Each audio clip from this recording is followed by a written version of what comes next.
जो हम कहते हैं धर्म का उत्थान हो और अधर्म का नाश हो, उसके बाद हम कहते हैं कि इस्लामिक धर्म है, तो सबसे बड़ा तो अपने दिमाग से ये पर्दा हटा दीजिए कि इस्लाम कोई धर्म है।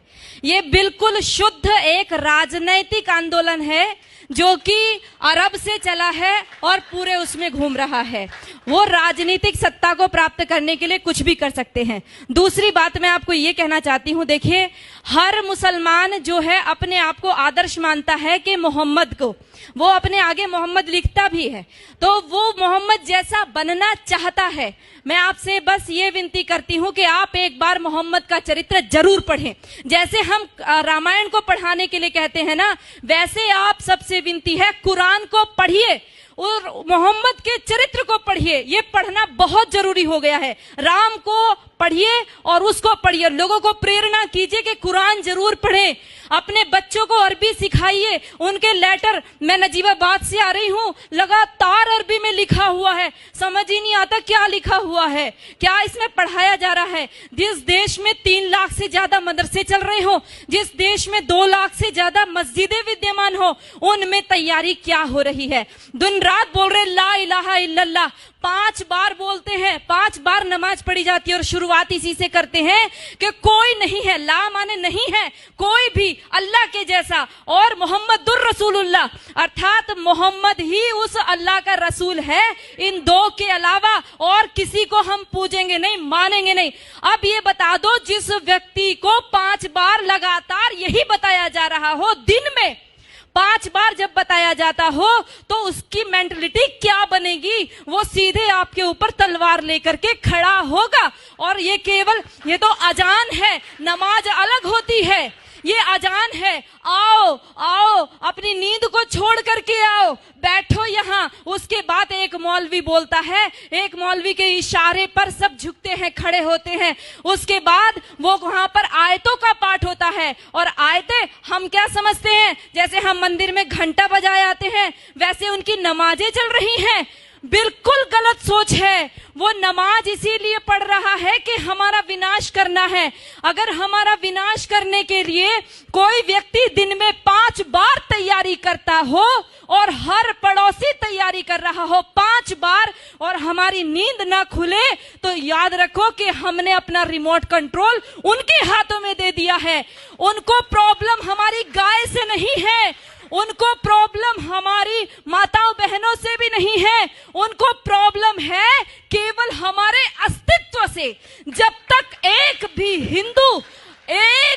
हिंदू बचा हुआ है, तब तक उनको प्रॉब्लम है। उनको तब तक लगातार जिहाद करने के लिए कहा गया है, और लगातार हमारी माताओं बहनों के साथ अत्याचार दुराचार करने के लिए कहा गया है। कोई पढ़ करके तो देखे उनके, वो रोजा किस लिए रखते हैं, कोई पढ़े रोजा किस लिए रखा जाता है। रोजा कोई नवरात्रों जैसा व्रत नहीं है, कोई नवरात्रों जैसा व्रत नहीं। आज हम रोजे को नवरात्रे के साथ जोड़ रहे हैं। हम नवरात्रों में अपनी माँ दुर्गा की कल्पना करते हैं, उसको जीवन में उतारने की कोशिश करते हैं। जितनी मोहम्मद ने लड़ाई लड़ी थी, सारी रोजे के टाइम में लड़ी थी, और सारी की सारी तैयारी करने के रोजा इसलिए रखा जाता है कि आप लड़ाई लड़ोगे, जंग लड़ोगे तो भूखा रहना पड़ेगा। अब उस भूख प्यास को आप कैसे सहन करोगे। आप रोजे का असली शब्द ढूंढ करके लाइए। उनके अरबी कोश में सोम शब्द है, जिसका अर्थ है घोड़ों को भी हफाना, अर्थात घोड़े भी तैयार करना और खुद अपने शरीर को मजबूत करना। अगर उस रोजे की इफ्तार पार्टी में सारे के सारे हिंदू जाकर के बैठते हैं, आश्चर्य होता है जब लखनऊ के मंदिर के मठाधीश भी जाकर के रोजे की इफ्तार पार्टी मंदिर के अंदर कराते हैं, और हम सब लोग केवल फेसबुक पे 1-2 गुस्सा निकाल करके रह जाते हैं। मैं आप सबसे विनती करना चाहती हूँ, याद रखो इनके 5 स्तंभ, जिसमें कहा तौहीद, एक ही ईश्वर है, एक अल्लाह है, उसके अलावा हम किसी को मानते ही नहीं है। हम कहते सर्वधर्म संभाव। अरे लानत है हमारे ऊपर, 1400 साल से जिन लोगों ने केवल कत्लेआम मचाया हो, आज भी हम उनको धार्मिक कह रहे हैं। वो अल्लाह के अलावा और किसी को स्वीकार नहीं करेंगे। वो हर स्तर पर करेंगे, वो दाढ़ी रख करके भी करेंगे, वो पैंट शर्ट पहन के करेंगे, वो अरबी बोल करके करेंगे, वो हिंदी बोलेंगे, वो इंग्लिश बोलेंगे। लक्ष्य केवल एक उनका स्पष्ट है, वो है जब तक एक भी काफिर जिंदा है अल्लाह का काम रुकेगा नहीं। और जो लोग कहते हैं, जिन्होंने बोला रघुपति राघव राजा राम पतित पावन सीताराम, और अगली पंक्ति जोड़ दी ईश्वर अल्लाह तेरो नाम, लानत है हमारे ऊपर। हमने कभी पढ़ करके नहीं देखा अल्लाह कहते किसको है। हमने ईश्वर के बराबर अल्लाह को रख दिया। अरे हमारा ईश्वर दयालु है, कृपा करता है, परंतु अल्लाह का आदेश है। कहां पढ़ोगे? कुरान पढ़ोगे। अल्लाह का साफ आदेश है, जो मेरे को नहीं मानता, जो जिब्राइल मिकाइल को नहीं मानता, जो मोहम्मद को नहीं मानता, वो काफिर है, और काफिर वाजिबुल कत्ल है, वो कटने योग्य है। इतना ही नहीं कहा, जब रमजान का महीना खत्म हो जाए इनको घात लगा करके मारो। पढ़ो सूरा तौबा, पढ़ो सूरा अल बकरा, सारी की सारी कुरान की सारी ये आयतें पढ़ करके देखो, आपको साफ स्पष्ट पता चल जाएगा।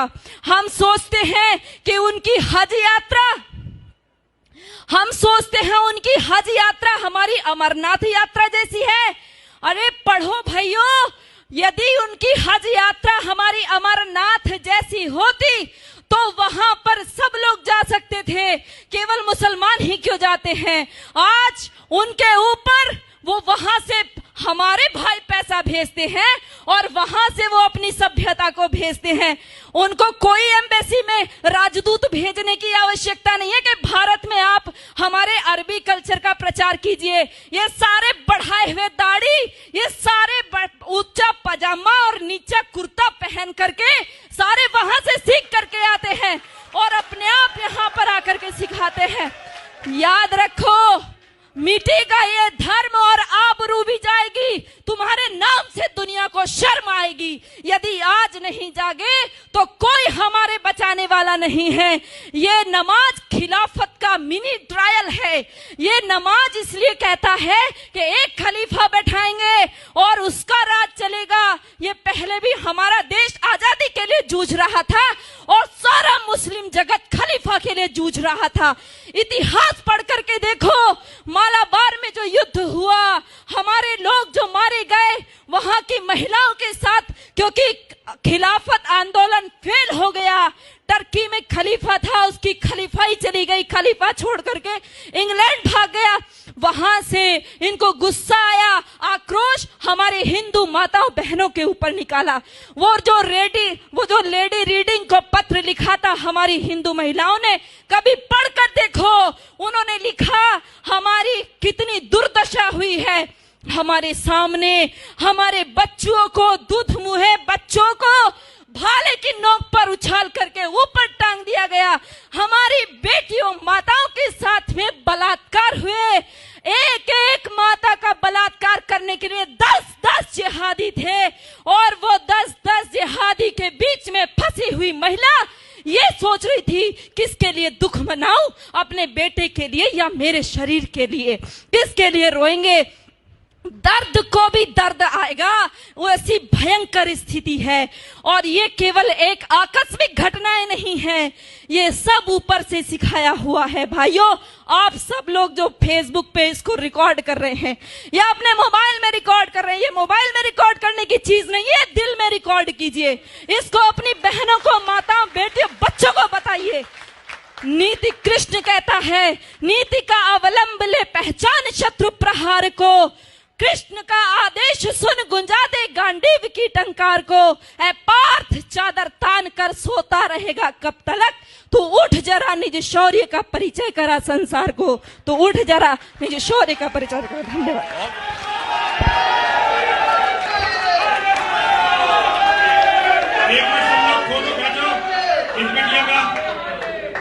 बेटा, ये हमारी माला जो है ये पूरी सोने की नहीं है। इसमें जितनी मिलावट हो सकती है उतनी मिलावट होती है। 1 तोले सोना इसमें होता है, बाकी मिलावट होती है। लेकिन हमें इसे बनवाने के लिए बड़ी मेहनत करनी पड़ती है। और यतीमा चेतनानंद सरस्वती जो तुम्हें अपने हाथ से इसे दे रही है ना, तुम जैसी बेटी जिस माँ ने पैदा की है ये उसका सौभाग्य है। पिता ने तुम्हें जन्म दिया है ये उसका सौभाग्य है। तुम्हारे जैसी बेटी होना ये किसी भी व्यक्ति के लिए इससे बड़ा सौभाग्य नहीं हो सकता। मैं तुम्हें नमन करता